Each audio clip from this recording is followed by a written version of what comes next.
Hare Rama Rama Rama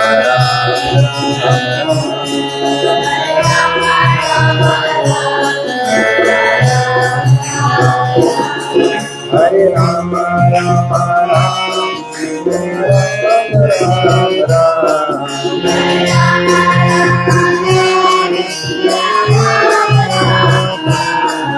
Hare Rama Rama Rama Hare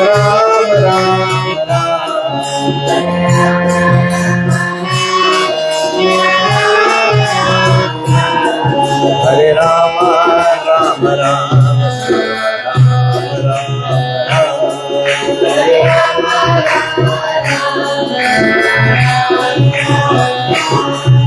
Hare Rama Rama Rama Hare Rama Rama Rama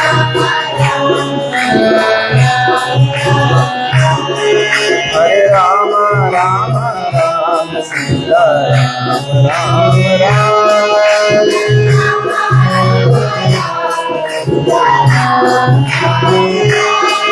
Hare Rama Rama Rama Sita Rama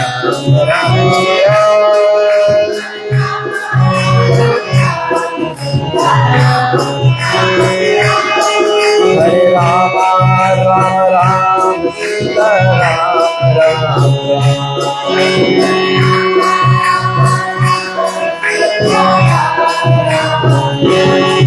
Hare Rama Rama Rama Sita Rama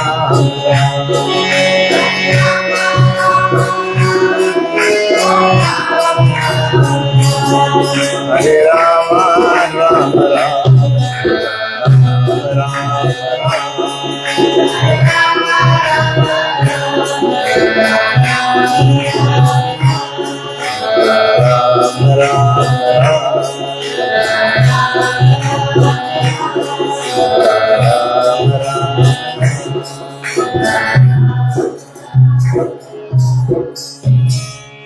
Ramachandra ki salutations to Bhagavan Ganesh, salutations to Saraswati Maya, salutations to Puja Gurudev, Bhagavan Ram, Hanuman Ji. If you know these mantras, please join me. If you don't know, just concentrate on those forms. Gajanam Bhutaganatisena Kapitjambo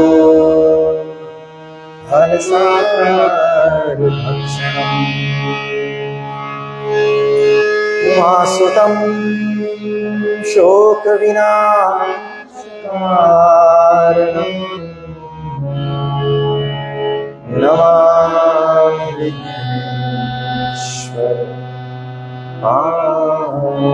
Pankajam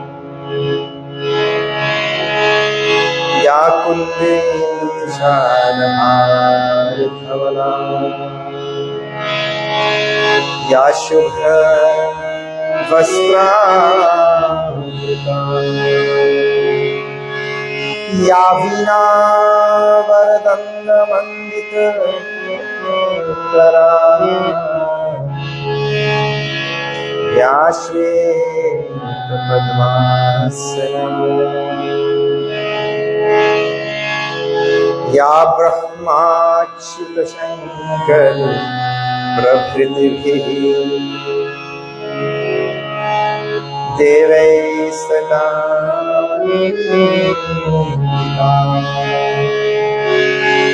Samam Patu Saraswati Bhagavati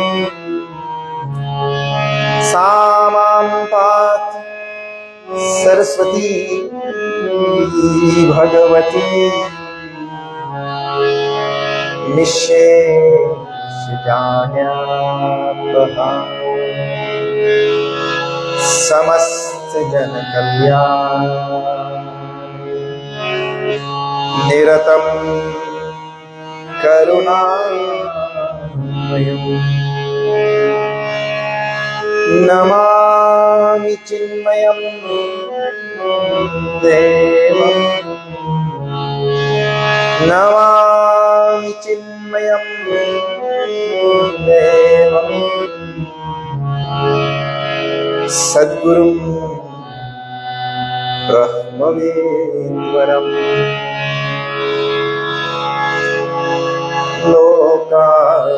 लोकाभिरामम् रणरङ्गधीरम्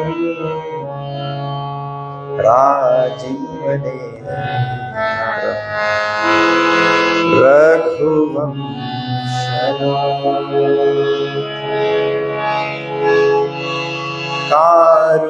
कारुण्यरूपम् करुणाकरं तं श्रीरामचन्द्रं शरणं प्रपद्ये मनोजवं मारुततुल्यवेगं जितेन्द्रियं धीमता वरिष्ठम् वातात्मजं वानरयूथमोख्यम् श्रीरामदूतं शिरसा नमामि। बोलो राम राम राम सीता राम राम राम बोलो राम राम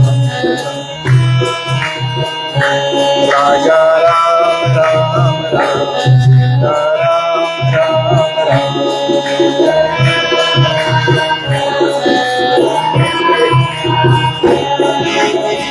मंगल भवनया मंगलहारी तव अजिर धारी श्री राम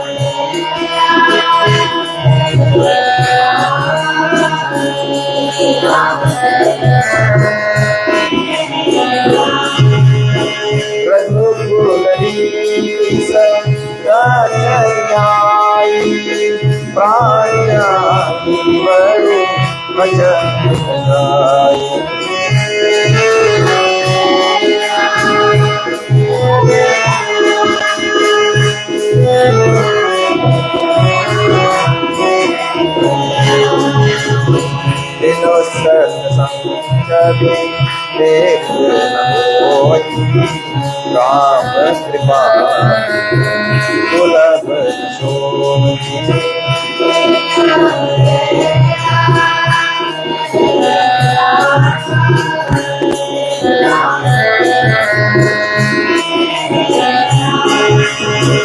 मोरे प्रभु तुम गुरु माता जाऊंगा तजी पद चल जाना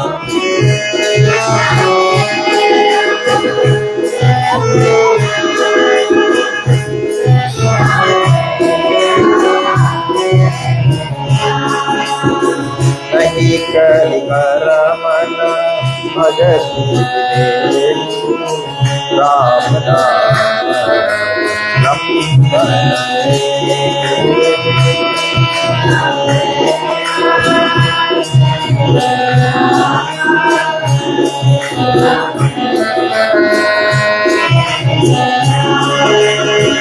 अवध समाज राम निवासी दिवस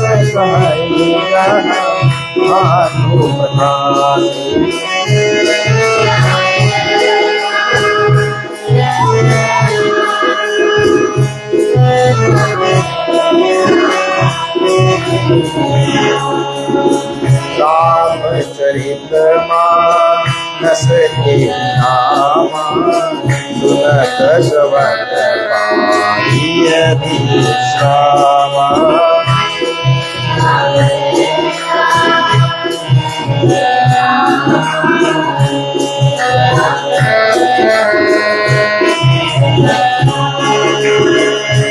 राची भेष निज मानस लाखा, बाईस समय से वासन माया।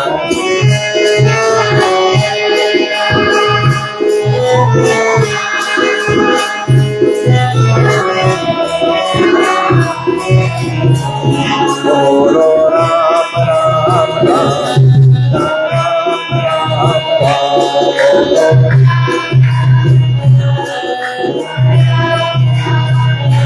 राजा राम राम राम, राम राम राम।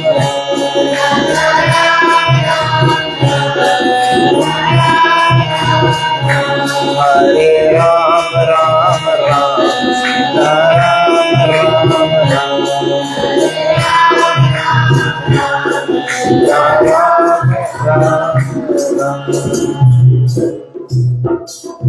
श्यावर रामचंद्र की। Okay, so we are going to see a little portion of the Uttarakand of Sri Ramcharitmanas. Ramcharitmanas has 7 kandas. The first is called as Bal Kanda. Then there is Ayodhya Kanda after that. Then there is Aranya Kanda, then Kishkinda Kanda, then Sundar Kanda, Lanka Kanda, and finally is this Uttarakanda. Pretty long compared to some of the others. Longest, of course, is Bal Kanda, and then Ayodhya Kanda, 2 very long Kanda. And next in line is this Uttarakanda, long. So now, Uttarakand is where Bhagavan Sri Ram came back from Lanka and all that story is over, and he established Ram Rajya. Ram Rajya means the rule of Bhagavan Sri Ram, which is supposed to be the perfect state established by Bhagavan Ram, because he is called as Maryada Purushottam. Maryada Purushottam yagnya will be doing just now, next week in Trinidad. That's the real topic. Maryada Purushottam means the one who goes all out of his way to make sure that propriety and morality and ethics and all of this is upheld 100%. We compromise with our principles and with all other things in our life, but Bhagavan Sri Ram does not compromise with principles. And there is an exception to that in his life, compromising with principles. And the exception, if you want to hear, you'll have to come there.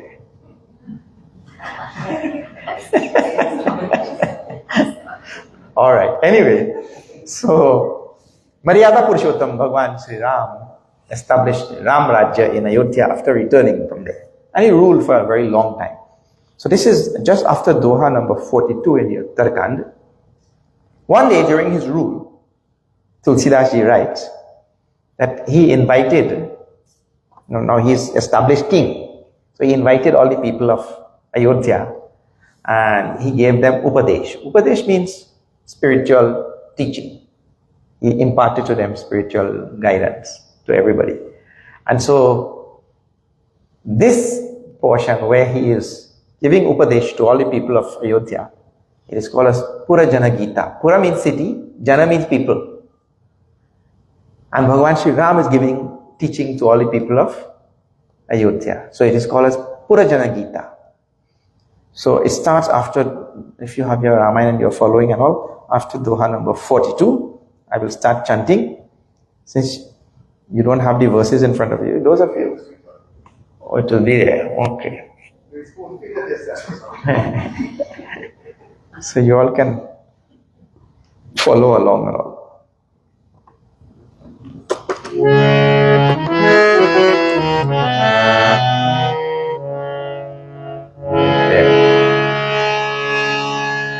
एक बार रघुनाथ बुलाए,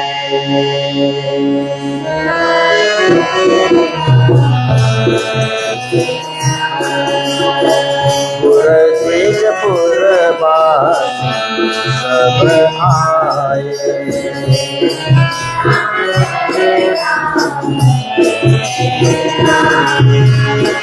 बैठे पुर मुनि अर्जित सजन,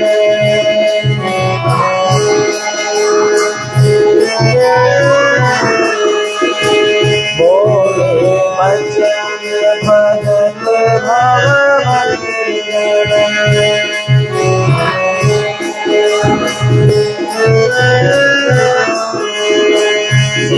O sakala purja bhavavan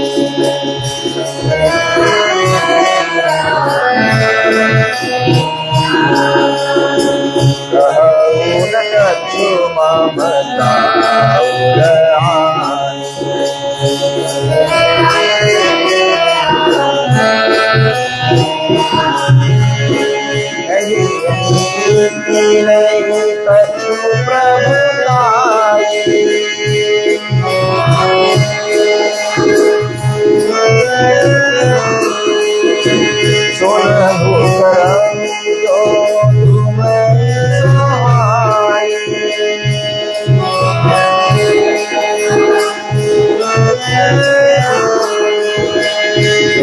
Ram Jai Ram Jai Ram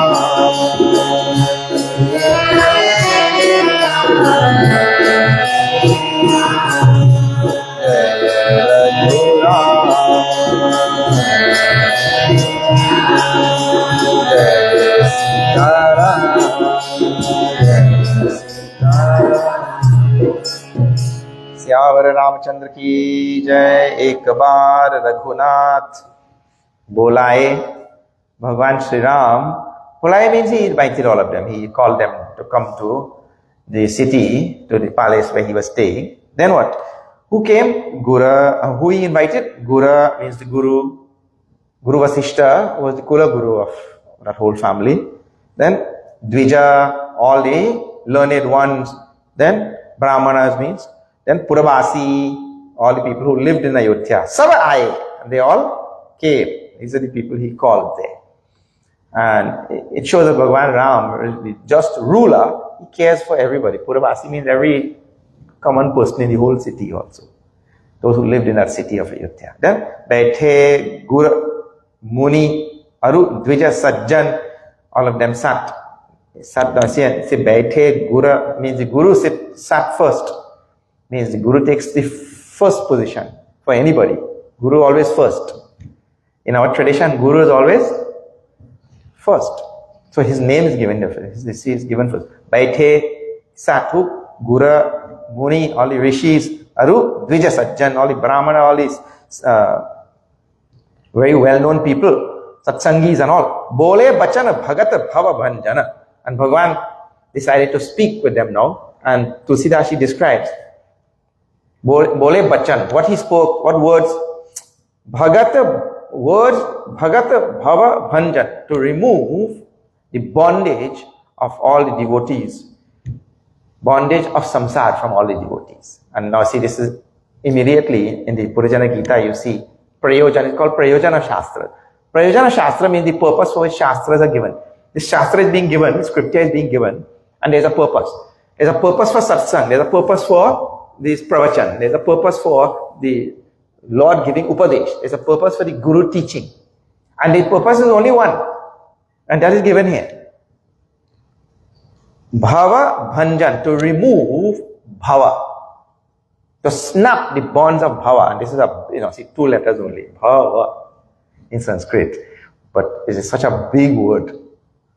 Bhava means this whole countless string of lifetimes of bondage all of us have been living. See, in Bhagavad Gita, Bhagavan Shri Krishna explains to Arjuna that we have all taken countless births.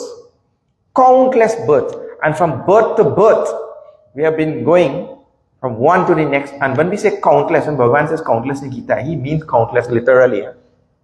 Not figuratively or anything. Countless births we have taken, and from one bondage to the next. And what is bondage? This one word is, I'm talking about bhava, one word. This bondage is the inability of the human being to come out from the cycle of birth and death, which is rigged with dukkha, sorrow. One sorrow after the next. And he is so well entrenched in this maya and so well bound to this maya that many times he doesn't even know that he's bound. I'll just tell you some ordinary examples in life where we don't know that we are bound. Examples that will not bring sorrow also. Ordinary example. Look here. You wear a certain type of clothes. You speak a certain type of language. You eat a certain type of food. And you talk a certain type of slang. And you have certain types of likes and dislikes. And do you know, you decided none of that? It was decided by others for you. You eat dal, chawal and sabji. You decided that or what? Somebody handed that to you, isn't it? So you have been a puppet of some civilization, some people, this, one, that, one. You have been a puppet your whole life. And every life is the same thing. So if you're a puppet, or the puppet is free or the puppeteer is free? Who is free? The puppeteer is free. The puppet is never free, isn't it?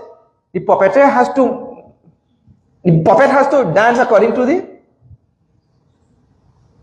So we have been dancing for lifetimes by women fancy of others. And that is with regard to every aspect of life. I just gave a few just now. Every aspect of life. Let me tell you some that cause sorrow, and we don't know also. Means the bondage is such that we don't even know. Look here. Everywhere I go, I ask in this country, which is the most important meal of the day? Well, everybody in chorus, they say, the most important meal of the day is breakfast. Because that is what you have been taught, right? And then for that most important meal of the day, what you are supposed to eat? Cornflakes and milk. Right? So now all of these things have been taught to you as mantras, and we have taken the mantras and we have become puppets of those who are doing mantra ucharan. Those who do the mantra ucharan, we have become their puppets. Right? And so we go on eating all of these things that they give, like that. So we are not free to even choose what to eat, because we are going according to the mantra we have learned from birth. And that leads to so many health problems and so many things going on. And the whole external world outside is all rigged against us, not in our favor. Now that is real bondage. And then what happened in this bondage? We have sorrow from birth till death. One sorrow after the next. Because we are born crying and nobody leaves laughing. We are born crying, and when we have a chance to die laughing, that time also we die crying. What a thing. And when it is time to go, Yamraj, please give me a little chance, one more day. We ask Yamraj to give one more day. Yamraj says, nothing doing. I don't come second time. Yamraj doesn't come second time. When he comes, he comes. When he takes. There's no second chance. And that time, big fear, big, trouble in the heart. So it's one sorrow after the next, From birth, you know that poor little fella, he has belly gripe. So you go and give him gripe water. And I know so many families. That fellow did not have any belly gripe. He had earache, but how to tell? His ear is paining. How to tell them that he has no belly gripe? But they give him gripe water for earache. Because he can't tell.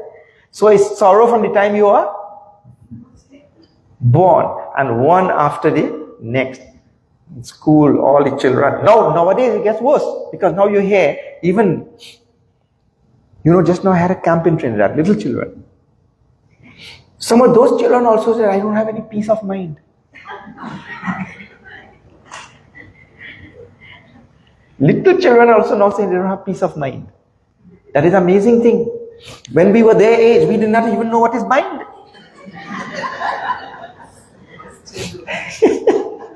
Now they are saying they don't have peace of mind. What a thing. So, the sorrow is descending on the civilization at earlier and earlier. When you have childhood and you have time to play and run and climb trees and scream and, play till it's dark. I remember in our time playing, it plays dark and you can't see the cricket ball, but you still bat it. Amazing. Nowadays. So the sorrow descending earlier in their life. Now they are saying things like, I don't have peace of mind and this and that. Amazing. So this cycle of birth and death, which is rigged with this sorrow from birth to death, which the jiva has very little choice in it. Means you cannot say, okay, in my next life, I am not going to take birth. How you will say? Whether you like to take birth or you don't like to take birth, you'll be born here. You see? When the baby is in the womb for 9 months, he cannot say, no, I don't like this outside world, I'll stay here. Can he say? The same way, we cannot say, I'll not take birth. So this cycle of birth and death to which we are bound, that thing is called as bhava. One little word. And Bhagavan spoke to all the people of Ayodhya. And Shastras are speaking. All the Shastras are speaking only to remove this one thing. Shastras have no other purpose. Huh? People misuse Shastras like they misuse every other thing in life. That is of course true. Like we do ordinary things. I told you before now. How many of you have taken your knife to turn a screw? Huh? You see, I know that. Because I myself have done that one many times. We take knife and we tighten everything in the knife. Huh? But knife is meant for that or what? No. There's a tool for that, isn't it? So knife is not meant. So in the same way, Shastra is not meant for all the things people. Mostly, people use Shastra for making money. People use Shastra to try to get rich. People use prayers and worship and rituals and all that to bribe God. Those kind of things. Why are you bribing God? Because I want something. Isn't it? I want this or I want that, so we are bribing God. These things are all, part of the delusion of the human mind. Shastra is meant for me to rid myself of this cycle of birth and death. This is so simple. All the other things we can pretty well get without Shastras. If you want to pass all your exams and get masters and PhD and all, study hard, you will get, because there are so many atheists who get. They never worship God. If you want to get rich, work hard, because there are so many atheists who become rich. Correct or not? So Shastra is not meant for any of those things. And all the bribery, you think God takes bribe or what? No. So now this one little word requires so much of thinking. Huh? Bhava. This is called the prayojan, uddeshya of Shastra. Prayojan and uddeshya mean the same thing in Sanskrit language. It means the purpose, why the scripture is given. The scripture is given for this, to remove ourselves from this bondage of continuous birth and death. And don't use Shastras for other things. You can get the other things without Shastras, like that. So now, Bhagavan Sri Ram speaks in the next line. What he said, Sunahu Sakala Purajana Mama Bani. Listen, oh all you people from this city, to my words. Listen to my words, oh all people of Ayodhya, listen to my words. Kahau na kachu mamata ura ani. I am not speaking out of any self-interest. I am not speaking for my good. Bhagavan is not speaking for his good. I am speaking for your good, he tells. People of Ayodhya. It means I don't have any interest. And this is another thing. Vakta, the one who is speaking Shastras, the one who is speaking, giving Upadesh, he should not be expecting anything for himself. I mean, you could put a price on this shirt. You could put a price on this iPad. You can put a price on the table. But can you put a price on divine message? There is no such thing as price on divine message, isn't it? So the Vakta, the one who is speaking, he should not be speaking to get any recognition or to get any payment or to get any such reward or to get any such position or any such, people do. It's amazing I see in this world how people run after recognition like anything. So either they're running after recognition or they're running after money. But this is not the... So Bhagavan is telling there is no such interest in me speaking to you so that I will get anything. I'm speaking solely for your benefit. He tells before he starts his speech. Nahi aniti, and then, nahi aniti, nahi kachu prabhutai. And nor am I speaking anything that is contrary to the Shastras, contrary to righteousness, dharma, contrary to propriety, contrary to the tradition. Aniti means all of this. In fact, I am not speaking anything contrary to any of these things. I am speaking what the rishis have spoken. I am speaking what the tradition has spoken, what Sanatana Dharma has taught, what the scriptures have given. That is what I am speaking. So no aniti, nothing unrighteous, improper. And naikachu prabhutai. And I am not also imposing on you my, because I am the king. And if the king calls you, you have to come here. And if you don't come, the king will punish you and all. It means I'm really not flaunting my power or any such thing. I'm really speaking only for your benefit. How almost wonderful pre-requirements for speaking in public. You don't impose. And he tells very nicely, Sunahu, and how he qualifies what he just said. Sunahu karahu jo tumai so hai.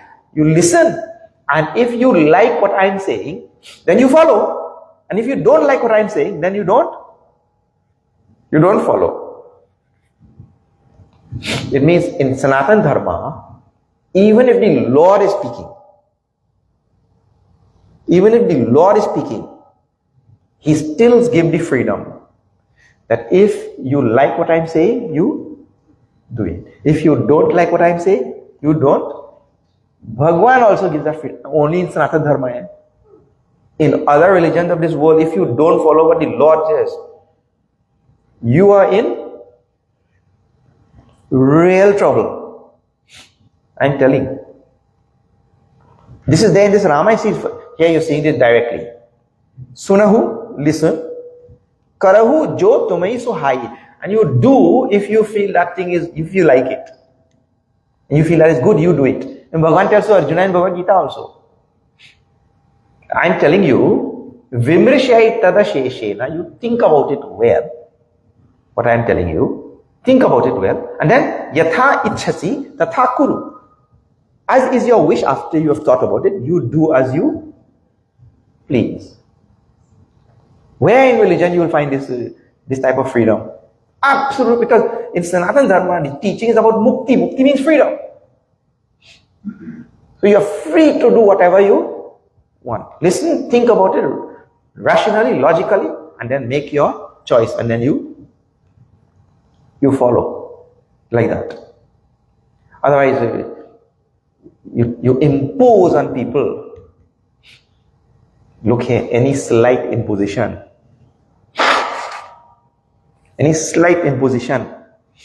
and you have missed the true essence of the scriptures. So we just tell those who want to follow, who thought about it, you follow. Otherwise, look here. See, we go all about talking, right? We talk from city to city to city, temple to temple, everywhere. And now, members of this temple, they have invited you. And when it works the worst, like when people have at their home, they have like birthday satsang. Or in the temple even, they invite all their friends and relatives and neighbors and all everybody to it. My birthday, come, we're having satsang. Now those people who they invite, they are not satsangis, they are not used to satsang, They just go because they say, Madan invited me for his birthday. If I did not come, then how will it go look? Yeah, how it will look, So I have to go there. Now when fella comes there, now he sees something like this going on. Now he has to sit there. And he's always looking at his watch and all. And he doesn't want to listen to any of this because he's not used to this thing, right? So that is what happened. The whole situation and the whole program and everything imposes on this poor fella. Right? because he doesn't want to be there. He came for the birthday cake only. But before he gets the birthday cake, he has to listen to a pravachan from Ramcharitmanas, which he did not bargain for, And he's thinking now, when this birthday cake will come? And then now I am part of that conspiracy. Because I'm the one who's speaking, right? I'm invited here to speak, so I become part of that. So together now, we conspire and impose on this fella. That is why, for such bad karma, like when we meet up someplace, like especially when I'm caught in a position where I have no escape route, like for example, on the flight.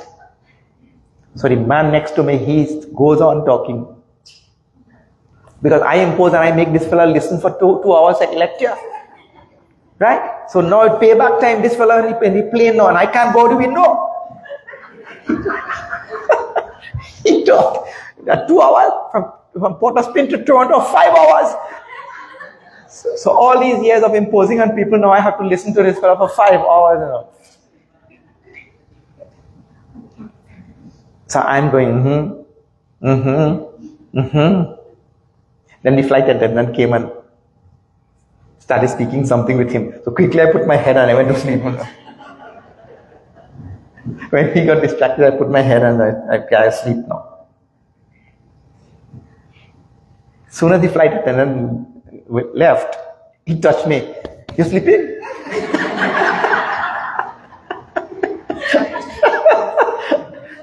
He did not leave me. So all the years of imposing on people, all are come out in one flight. All are pay back in one flight. Anyway, so Bhagavan is giving that type of thing now. Really, I am not imposing on anybody. I am just telling this upadesh, which is for your own good. And if you like it, you follow it. And if you don't like it, you leave it like that. But I'm telling you, it is for your good. That much you should understand. Then he tells which type of sevak, which type of devotee, sevak means devotee, which type of devotee is dear to him.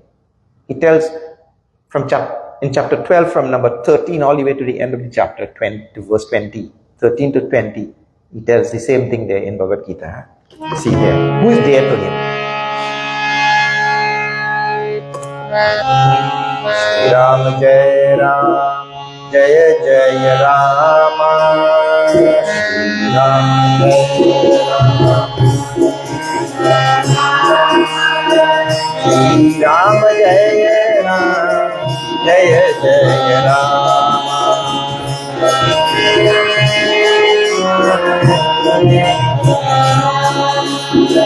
Shri Ram Jaya Ram, Jaya Jaya Rama,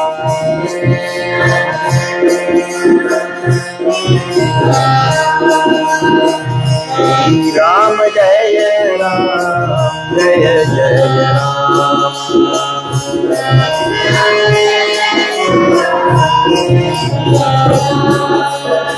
Sevak priya tama mama soyi,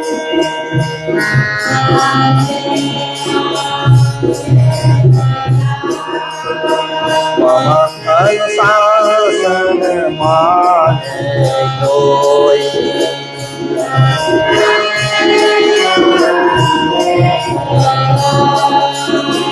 yom aniti kachu ashobhai,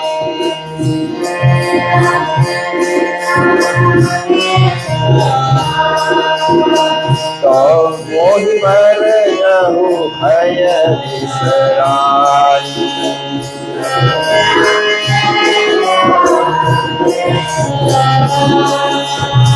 Shri Ram Jaya Ram, Jaya Jaya Ram,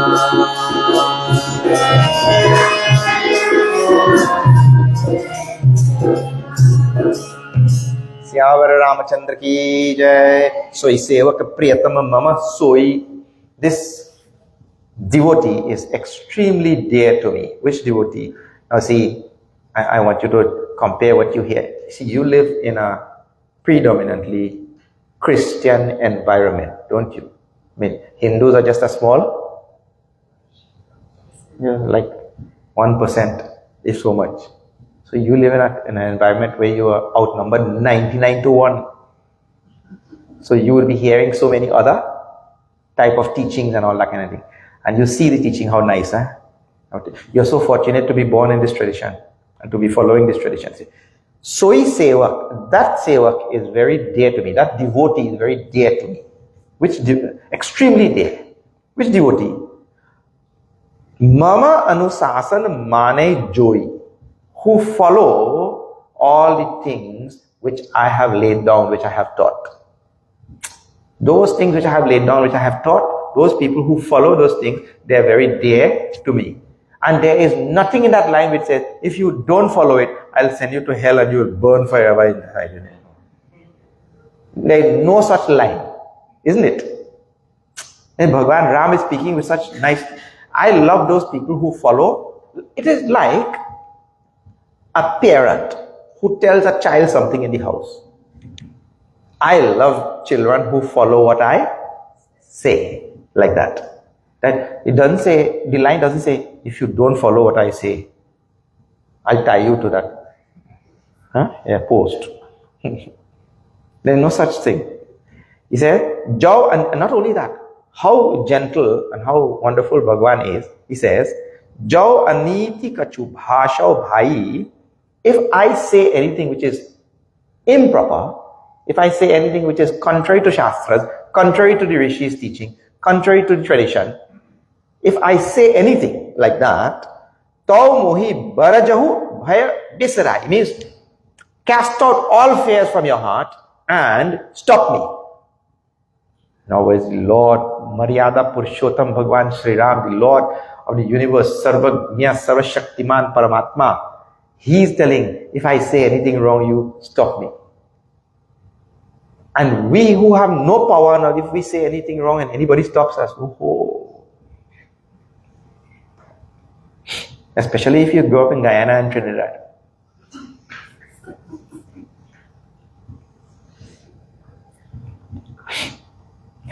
I see one man going through the light.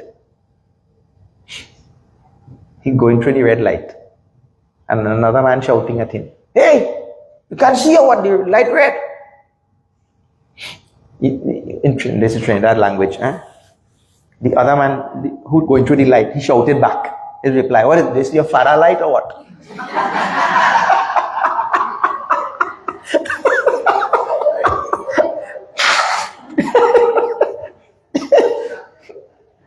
You see? If anybody does any wrong thing, and even little thing, all those who are trainees here who will know that phrase real good. I think it might be the same phrase in Guyana only. Yeah. And see, the Lord of the universe, who is all most powerful Lord, who is all knowing, omniscient Paramatma, he is telling, if I tell anything wrong in my Upadesh today, you please stop me, yes. And don't be afraid. Look at that. So now, after telling all of these qualifications for his Upadesh, he starts. This is a very famous verse. All of you will be knowing this verse. The next line, see that.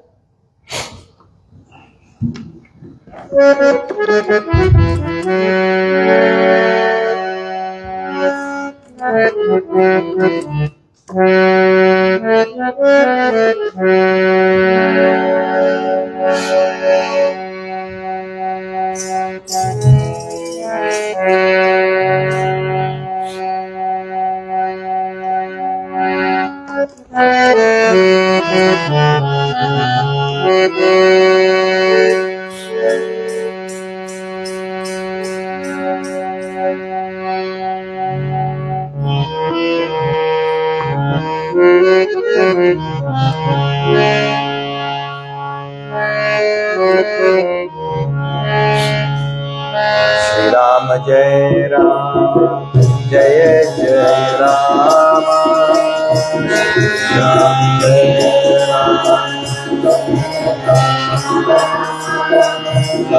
Ram Jai Ram, Jai Jai Ram.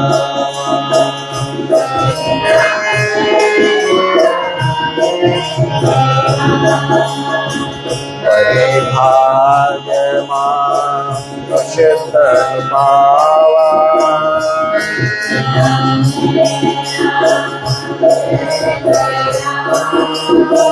Sur durlabh sab gawa.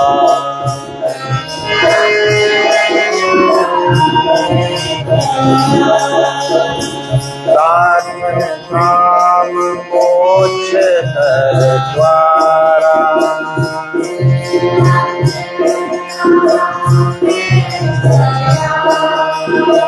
Pine देहि पर लोक सवारा।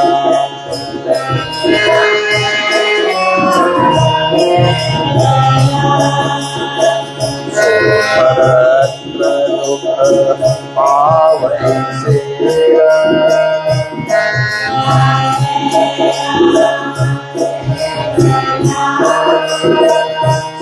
धुनि धुनि बजि गाहि राम।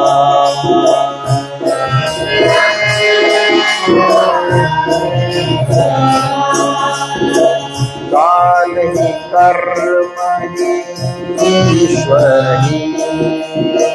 श्री राम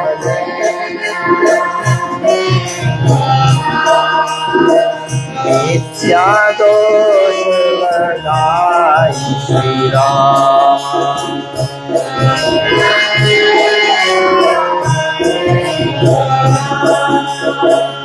श्री राम जय राम, जय जय Ram.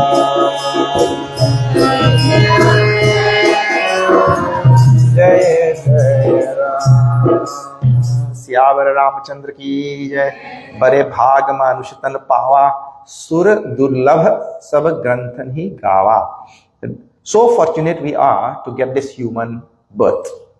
Now see, we could be born as anything in this world. And many people believe that once you are born a human being, then it is a human being and after that, right? That is not true, eh? From a human being, we could be born as anything. Doesn't have to be a human being again. So, we have to be so fortunate to get, just now he'll tell. Because people ask, how do we get to be born as a human being? How do we get, suppose in my last life, I was a bird. How did I get to become a human being? Like that. That will come up just now. But anyway, now that we are a human being, he says, Bare bhagya manushatan pava, sura durlava sab grantha hi gawa. The scriptures all tell that even the devatas want to be born as a human being. Why? Because in this human body, sadhana dham moksha kara dwara. The human body is the body through which I can do sadhana, spiritual practices, and I can attain moksha. I can attain enlightenment, nirvana. I can know myself only through a human birth. All the other is very difficult. Any other birth.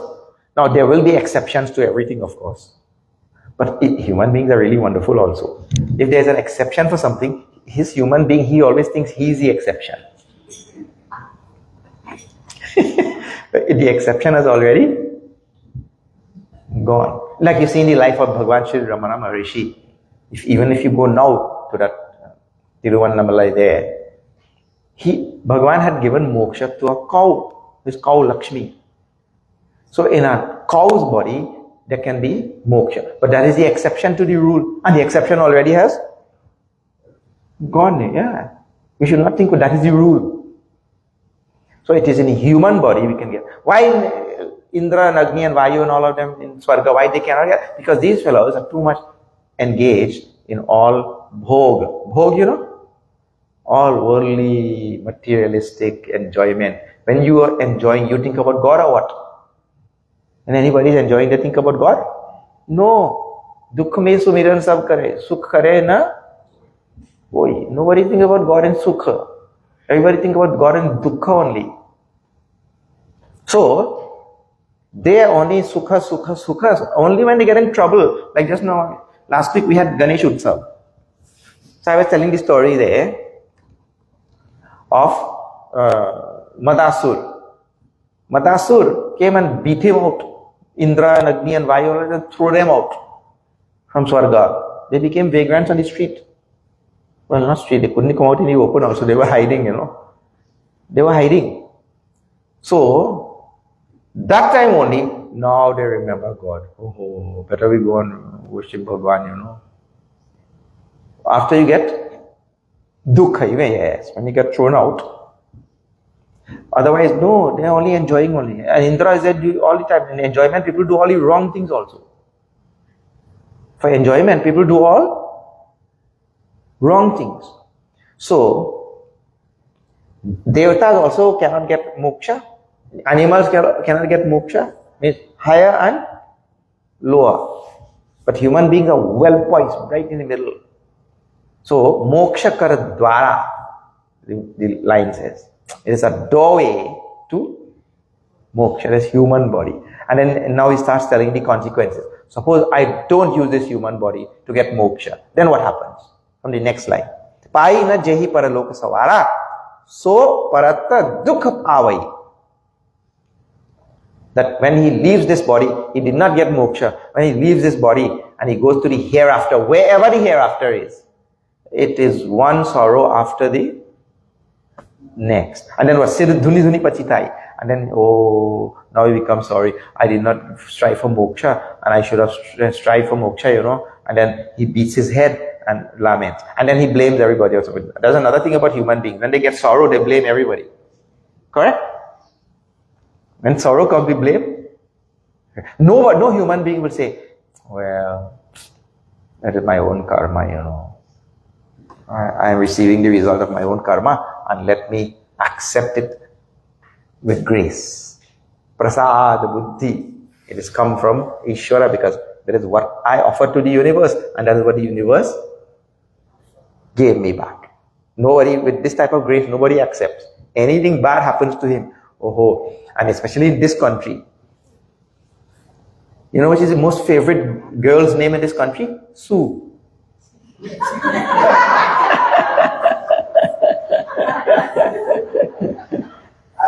Because if something has happened to him, he has to find somebody to sue. Yes.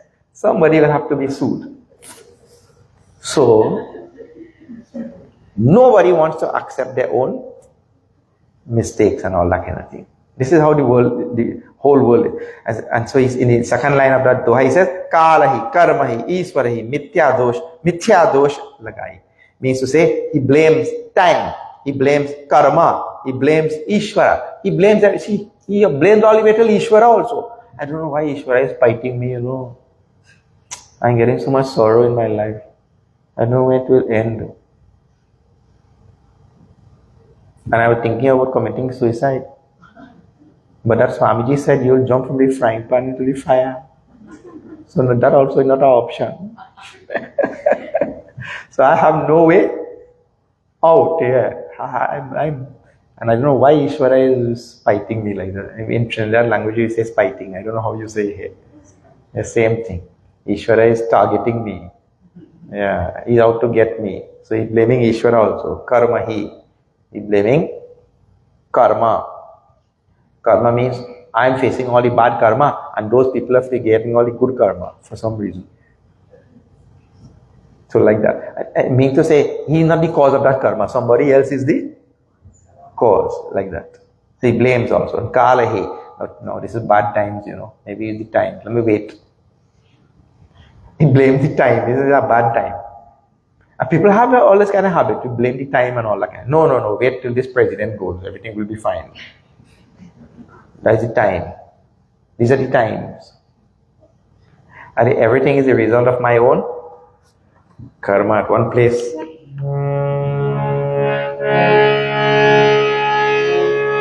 Guru is telling to Indra. Devaguru, Prajapati Ji Maharaj, telling to Indra, Shri Ram Jaya Ram Jaya Jaya Ram, Shri Ram Jaya Ram Jaya Jaya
Brihaspati Maharaj is telling to Indra, this might be in Ayodhya Kant.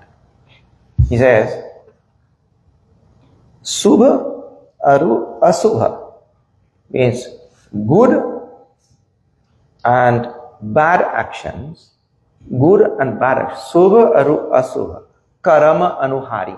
According to our good and bad actions, Ishvara, who is Karma Phaladata, he gives the just reward. He gives the just, deserving reward means according to our good and bad karma. And there's a strong word there, and you will have to understand it like this. It is not that Ishvara is sitting there and, okay, I see now, I have to write what this fellow is doing, and that fellow is doing. And Ishvara is taking notes. There is no such thing. Ishvara has no time for any of this, You think he sits down there to take notes on what you are doing or what? Ishvara has made the universe in such a way, like if you throw a bean bag to the wall, the bean bag will not come back. But if you throw a ball to the wall will come back, like that, right? So because the ball is made with certain properties, which the bean bag doesn't have. The ball has certain properties. Well, the universe is made with certain properties already. So whatever karma that ensues from me, that karma will be sent back to by the universe to me only. Like that.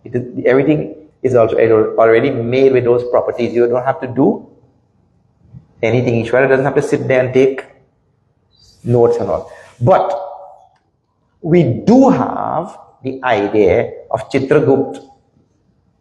He's sitting there and he's taking notes and all of that kind of thing. That is so that things will be made easier for us to understand. Right? The other way to see that is, look here. Now even science has agreed. You have to study. Modern sciences are discovering millions of new things, and all of them are very much in line with our Shastras. If you turn on your flashlight here, right, the light travels 186,000 miles per second or whatever, right? They give some number like that. The other thing about that, which we were not told in school, is you may switch off this light now, switch off the flashlight, but the light which has already been emitted from that flashlight, that never stops. Every flashlight that you have turned on in your life, that light is still going.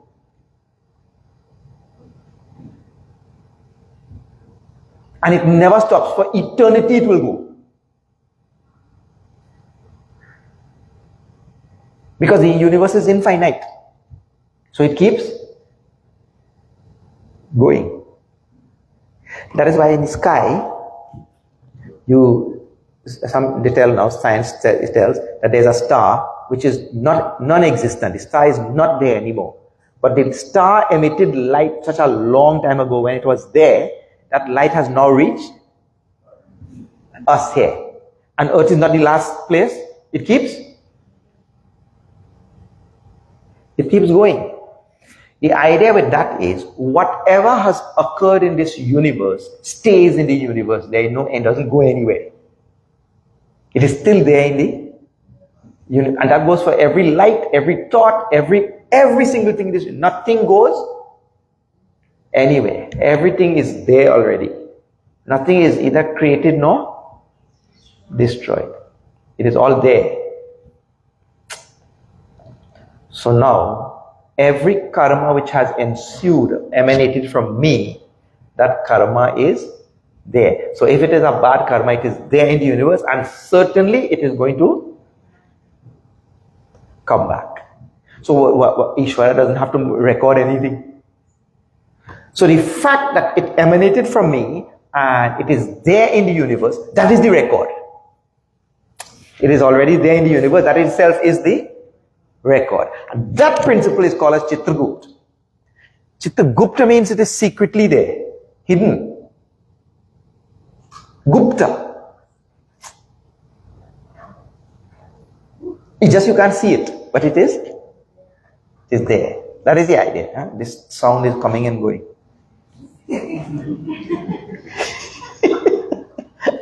This sound is... Doesn't like the conversation. So, this line which I quoted from Balkan, Ayodhya Khan, it says that Ishvara thinks, this is literal, I'll tell you that line again, literal, what it says, Suva aru asuva karam anuhari, Isa Dei, Ishvara gives, Phalu, the result. How? Hridaya Bichari. Considering it deeply in his heart, he gives the required result. So, considering deeply in his heart means that Ishvara does not sit there and he goes on thinking, oh, this fellow has done this thing, I don't know what result I should give him. Yeah. He doesn't, not like that. What it means is, what karma which has emanated from me strikes deep into the universe and takes a turn and comes back like that. That is the idea. Not that you don't have to take literally to mean Ishvara sitting there and thinking what result to give. And sometimes he's undecided, and sometimes he makes a mistake, Not all such people think of all sorts of things, Anyway, karma, and Kal and all of these things, these fellows, he blames everything else except to blame him. Yeah, he doesn't want to blame himself. No, that I did this karma, so the thing came back to me. He doesn't want to say that. But I tell you, the most evolution in a human being comes when he does this.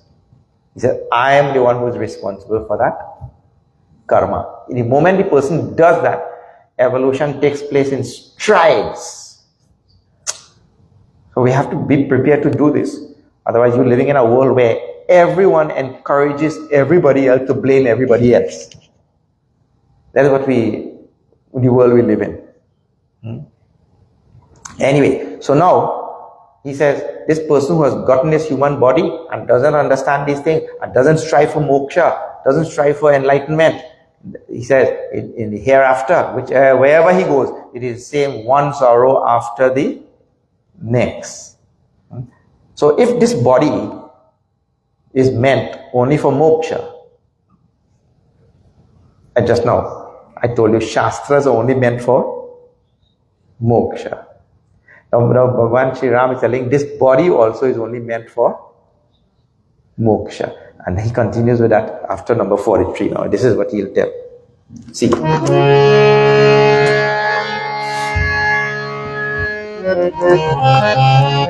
Shri Ram Jai Ram Jai Ram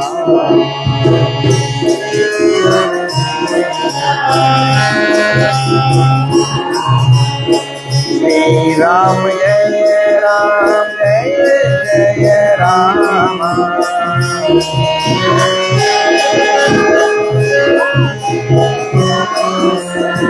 Shri Ram Jai Ram Jai Ram.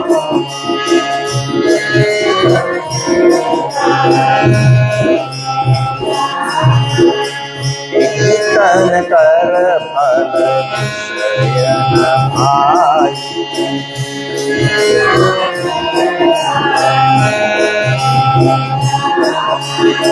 Swarga phal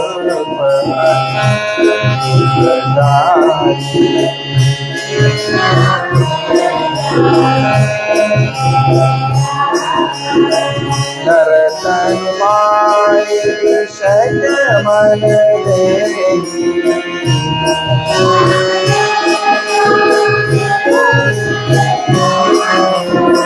Balaki aame sarvishne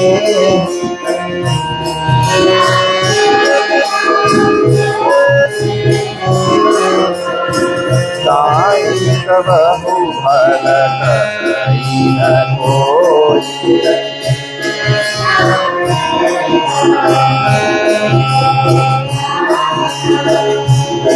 Yagrahi parasman koi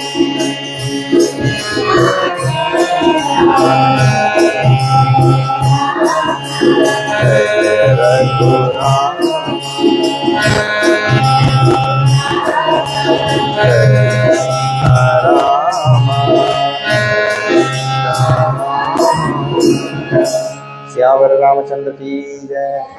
Ehitan kar phala vishaya na bhai. My dear, he says, this is just a manner of speaking. Today also you'll hear. Bhai Sahab, you should not do like that. That kind of Bhai Sahab, so same here in those days, na Bhai. Ehitan kara phala vishaya na bhai, means my dear brother, this body is not meant for worldly materialistic enjoyment. Now you see, this is absolutely contrary to what you are taught, isn't it? What we are taught in school and taught in society and taught everywhere, that this body is only meant for enjoyment. And the scripture is telling something, his body is meant for moksha. But we are taught only this body is meant for enjoyment. All sorts of nice enjoyment. One thing after the next. An enjoyment of anything. Eh? When I put on nice clothes, well, you put on nice clothes in your mind or what? You put on nice clothes on this body, isn't it? Nice clothes and nice shoes and all nice things. And I enjoy, I'm enjoying that. Nice. And then all the nice food.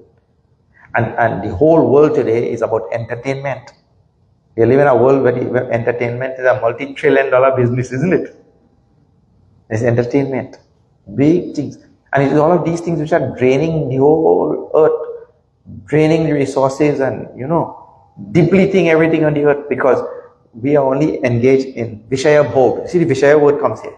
In Sanskrit it's called Vishaya Bhoga. The enjoyment of all worldly things. I remember going to see, somebody took me to see some movie set in Hollywood. The amount of money they spend just to make one little scene, the amount of money and the amount of resources go into making that scene. And of course, it is just a scene that is made and not real. So something is filmed and all that kind of thing, and then it becomes box office, and so everybody go there to see that. And how this species is spending billions and billions and billions for entertainment, which is all what we call imagined, concocted, fabricated things to entertain our senses and all that kind of thing. This was all included in Vishaya Bhoga. And the body is used for this. And only when somebody has succeeded in doing this, then he is called as successful. Correct or not? This is what the culture is teaching. So this body is only used for this Vishaya Bhoga. People say, but Swamiji, shouldn't I enjoy at least a little bit? So we say, Well, the same amount that you enjoyed all the materialistic things of this world, did you put the same amount of effort to get mukti? If you're doing that, then it's okay. The amount of effort, the billions that we spend for entertainment as a species, as a civilization, that amount of billions we spend for entertainment and for Vishaya Bhog, enjoyment of worldly things, have we spent as a species that amount for mukti? No, not even a dust of that. You see? This is the idea. So, is this body not meant for Vishaya Bhog, Bhagavan's message to the people of Ayodhya and to all of us. But this is what all civilizations teach us. That the body is meant to you, go and enjoy. Khao piyo maja karo. Eat, drink and be merry. Like that. And he said, even if a person uses his body to strive for Swarga. Swarga means a higher world. And please remember this, as Hindus, we have been teaching the world for millennia upon millennia upon millennia that this universe is infinite, it goes on infinitely, and there's Ananta Koti Brahmanda. That's why we have these words in Shastras. Ananta Koti Brahmanda means countless universes. Now, finally, lately, all the science and all that, they're talking about multiverse and all that kind of thing. Multiverses, and they're talking about parallel universe and all that kind of thing lately, isn't it? But we have been teaching for thousands and thousands and thousands of years that this universe goes on infinitely, and there are countless worlds and countless other lokas. Lokas we call it in Sanskrit. So one such loka is Swarga. So that's Swarga word is called. Swargau. See there? Is there? In second line. Swargau. It means the higher world where some other beings like Indra and Vayu and like that, they are countless. We're just talking about one which is Ne. That they are countless. But you were made to feel that all of these things are all, and what is the word that they use? The invaders who came in and translated our scriptures and all, they put words like this. What do you call? Mythology.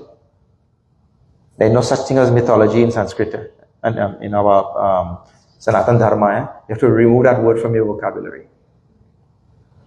There is no such thing as mythology. In an infinite universe with infinite possibilities, anything is possible. There is no such thing as mythology.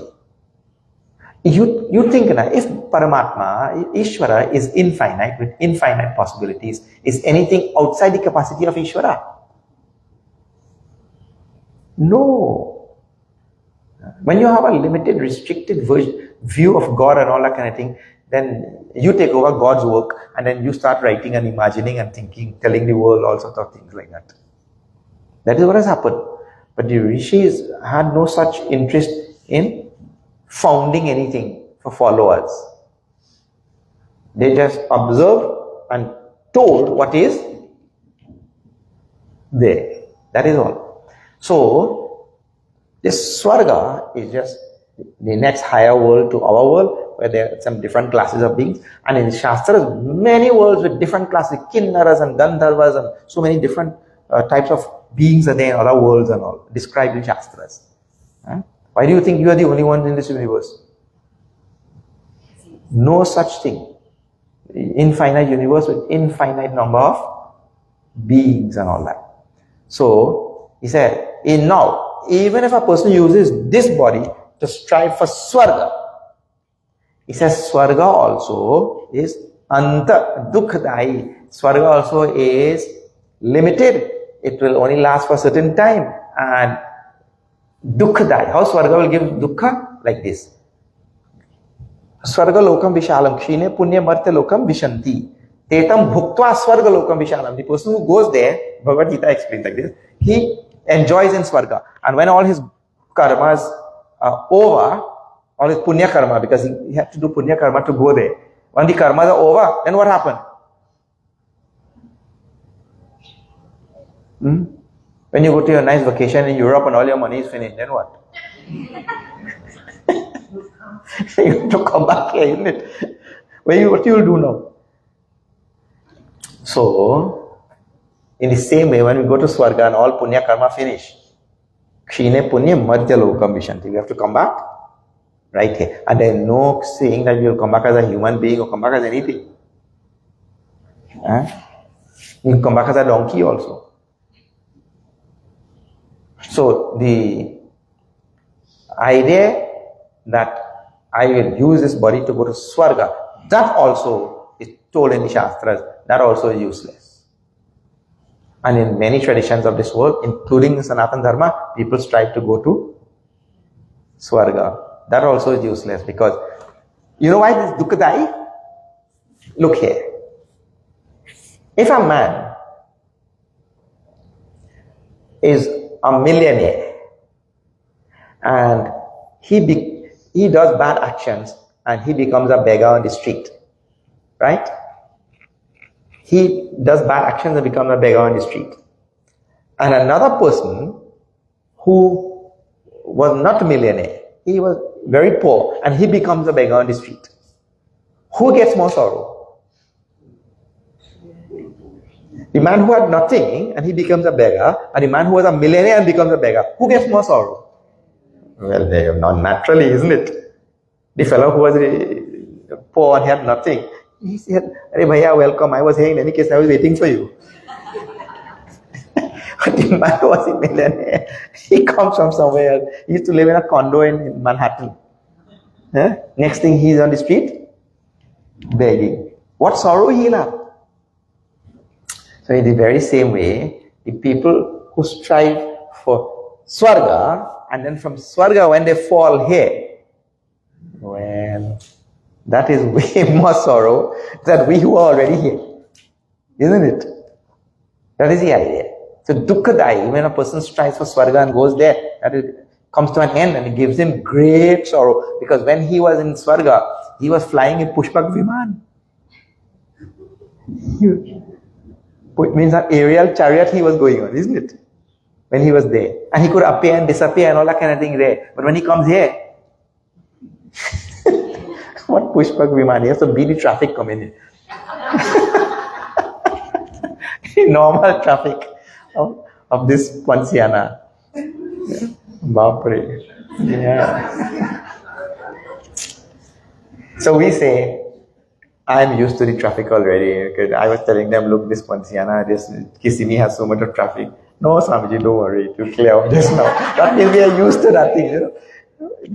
We are used to that. But the fellow who was going on Pushpak Viman, now he has to come and sit in traffic here and sit there.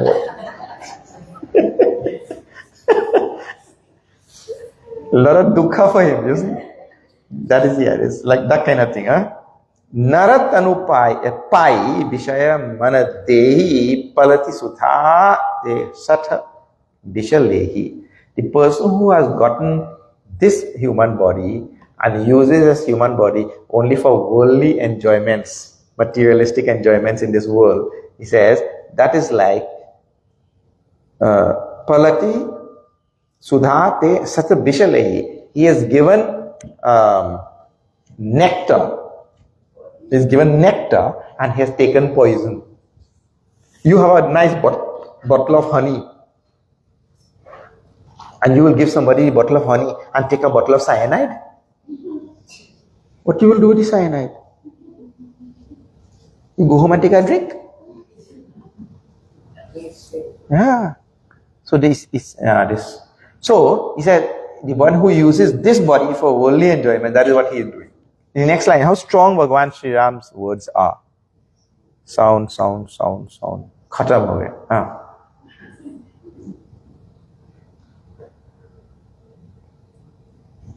So, tahi kabahu bhala bhai bhala kahi na koi gunja gahi parasamani khoi. Two examples he gave. Next, this line. Nobody will say that that man is smart. Which man? The man who had paras money. Paras money, you know? Paras money is the touchstone. You know, there's a stone. If you touch any metal, that metal turns into gold. That's called paras money. So he had paras money with him. And he gave up the paras money. And he took mustard seed. Mustard seed. or peppercorn, some little seed. So anybody will call him smart. Nobody will call such a person smart. In the very same way, the person who has this human body and only engaged in all worldly enjoyments, he has given up Paras money and taken mustard seed. Wow, wow, wow. Nobody will call him smart. Alright, Bhagavan continues, but he'll continue tomorrow. Same time, same place. We'll continue with this thing, huh? Okay. We'll have Aarti. Yes, sir. Yes, so, like I said before you came, somebody came in. One morning is Ramayana also, and then and then